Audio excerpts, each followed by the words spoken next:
I can smile like a real person. Welcome to CC Writes. My name is CC Lucky, and today I'm learning how to write.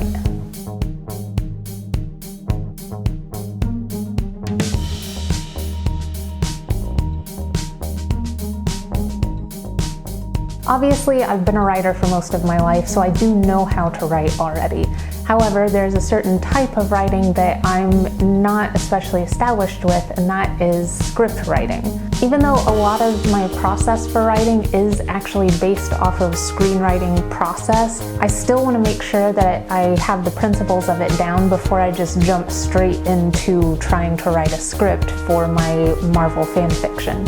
If you've followed along in the series, then you know that I've taken my Marvel fanfiction from the brainstorming process up through research and then plotting and planning out every detail of how I want my story to go. But now we get to the hard part, which is actually writing it down. And because I don't have a whole lot of experience with the writing process for specifically a screenplay, I want to make sure that I have everything in line so that I can make this story as good as it can possibly be. Now, there are a lot of free writing tools that are available online that I'm going to do my best to make use of while I'm going through the learning process. So I'm really excited for what I'm going to learn here. It's going to be a whole new skill, and that is one of the best things you can do as a writer, is constantly learn new skills in writing. So then, let's get started. So I pulled up a bunch of the resources that I found, and I'm just going to go through one by one, look through them, and see what I can find out. So I'm going to start with National Novel Writing Month because they have an article about how to use every inch of real estate on the page. And I haven't looked through this yet, but I'm interested to see what they have to say. Okay, so it does say that a feature script has to be between, or should be at most, between 100 and 120 pages long, about 24,000 words. Giving me a lot of information about how it works in Hollywood, which is not something that I'm interested in for this. This is just fan fiction for me, and I am not believing that anybody is going to want my Spider-Woman fan fiction for a movie. So it is saying that using less words on a page is always beneficial.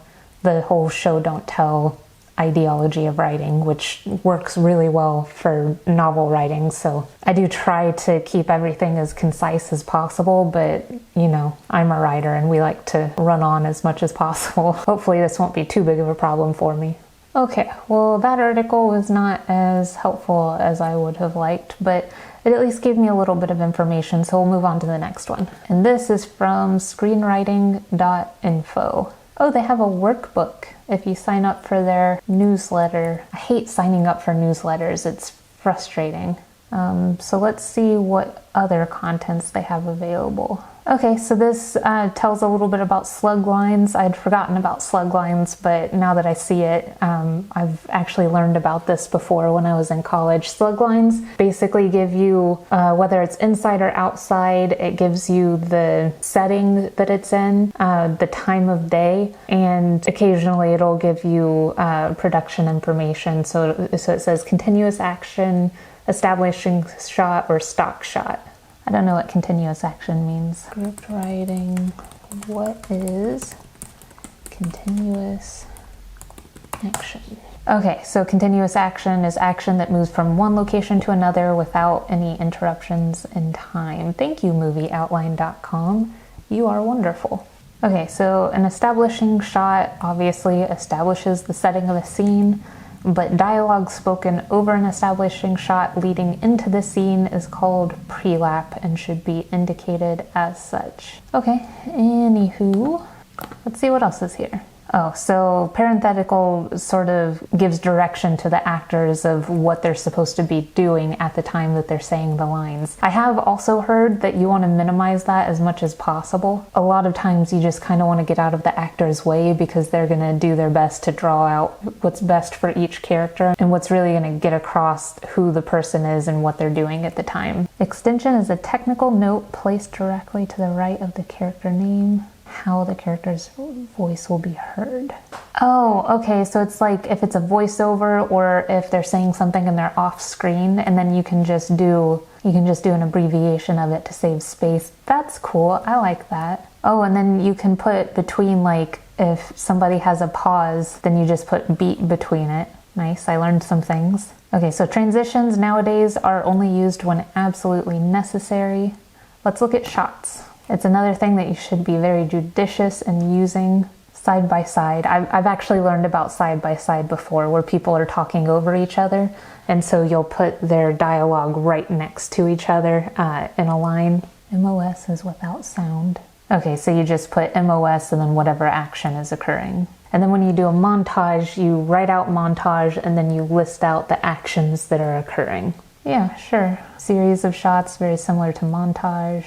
Oh, okay, I see how they're doing this. So you establish both scenes and what they're doing, and then you put intercut between, and then you say which scenes there are, and then you do the action that's happening and the sequence that it happens in.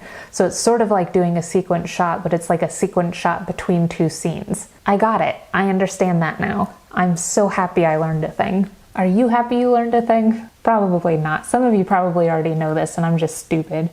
I'm not stupid. Don't let me call me stupid.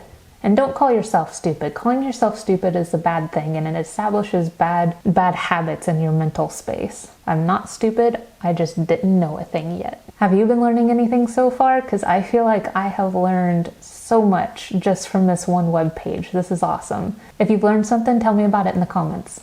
So I'm going to be using a free resource for actually writing and doing the margins and everything on the script. It's one that I've used in the past and I love it quite a bit. It's called Celtex, and this is not sponsored, but it's something that if you don't know how to do any of the margins or any of that kind of stuff, it does it for you automatically.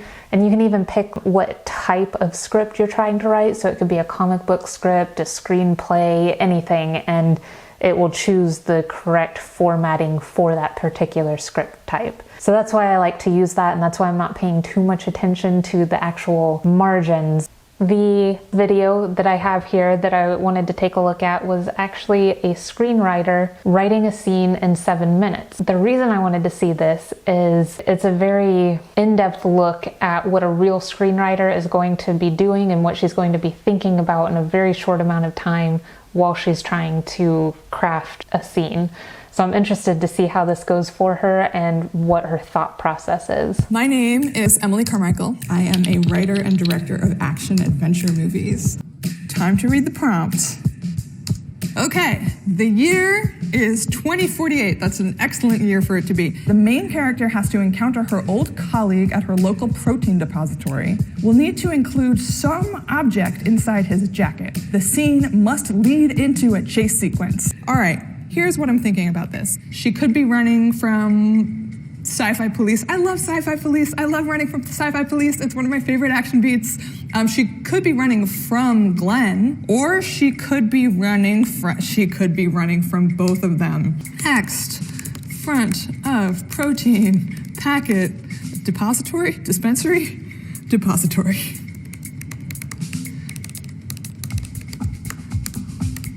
So this is cool. The very first thing she does is think about what's happening in the scene, giving it some backstory before she goes into it to understand what her character might be doing and why. And then she goes into setting the scene of it.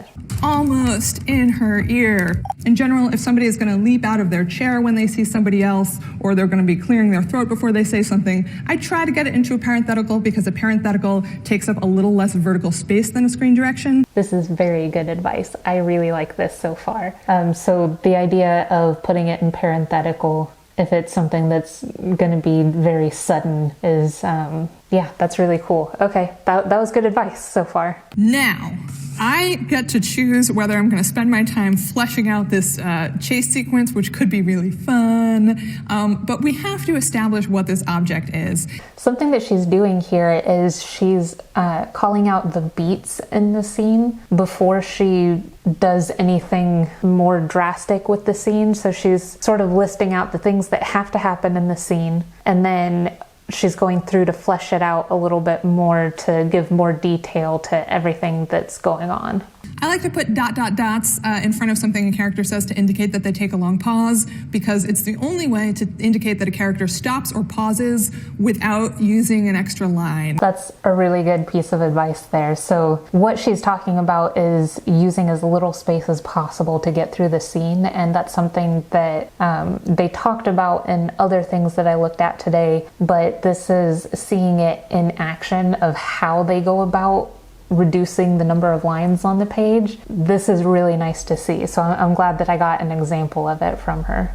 In a sci-fi setting, leaving town might be something really different, and having a character ask that in such an offhanded way, like, I thought you left the surface, or hey, I thought you rotated to the outer ring. It's a fun way to start to hint and to start to open up that this sci-fi world is unlike our own, and that That's a really good piece of advice too. It's very good world building, and especially doing it on the fly like that is really fun. My fallback here is safecracker. Like, there might be an object that would be a safecracker, but I kind of want something cooler than that. We always want something cooler than that. So I just sort of casually said that Arno has a digital voice. Obviously what's happening is a small robot is talking to Haley from inside Glenn's jacket. And I just want to establish that that voice happens suddenly, that it's a little bit surprising, and it needs a little bit more description. I can't just offhandedly say Arno's digital voice emerges from Glenn's jacket. I need to describe the voice a little bit more. So wanting to keep things minimal but get across as much information as possible, she describes the voice and says where it's coming from without having to do multiple lines of introduction for it, and allowing it to, so she didn't put the extra information in to describe the voice before she introduced Arno, so she waited until after Arno says something and after Haley has a reaction to it to sort of give a little more detail but still do it in a very shorthand way. That's clever. I don't want to make it a policeman in like a mask and a white suit, because that's so lame for science fiction. A policeman in a regal, almost Victorian era suit. Catch it. Sight of Glenn. Getting a little more towards maybe a mixture of steam and cyberpunk. A tiny digital voice speaks from somewhere inside. Okay, so she changes the position of the line to make sure that it's understandable what's happening. Surrounding cops draw weapons. I mean, that was a little fast. It's a little fast for a legal law enforcement crackdown in the future, but whatever. It's okay, good. Basically, we're done. Basically, we're done. That was a lot to do in 7 minutes. I'm super impressed that she was able to get so much into such a short amount of time. And what she did, the thing that I found most interesting was naming out the beats of things that had to happen in the scene, and then just going in and sort of figuring out in more detail after she got into it. Okay, well, you know, we want to get from here to here, so this is how we extend this part, and this is what makes sense in the conversation to get it there. I like that. That was a really great way to approach that writing. So I'm really happy that I was able to get all of that information about screenwriting, but also that I was able to see firsthand somebody actively doing it, because usually I do templated writing a lot when I'm practicing. So I'll use somebody else's work to sort of give myself an idea of how to do a thing.